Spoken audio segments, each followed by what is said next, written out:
Hello, homestay operators. Let's dive right in. When entering the house, one sees the lobby.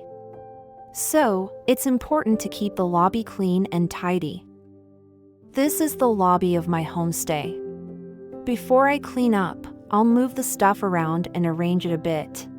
My first task every day is to open the windows and clear the cobwebs on the walls and ceiling. And then I'm going to wipe down the surfaces in the lobby.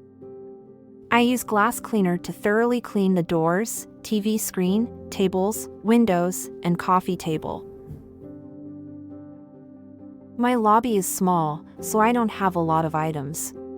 Remember to organize the wires that are lying around here and there and clean them up properly. I clean the sofa using either cleaning chemicals or a steam cleaner. I've planted a small flower to beautify the space, and I look at it every day. After all that, I clean the floor using cleaners, focusing mainly on removing stains.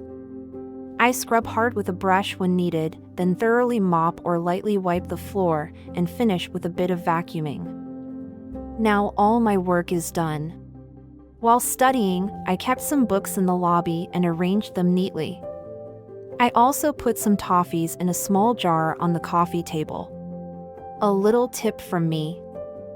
Most importantly, according to SLTDA standards, I always keep my guest registration book and my homestay license certificate in a visible place. Just look at how beautifully I've cleaned my homestay. Wouldn't you love a lobby like this?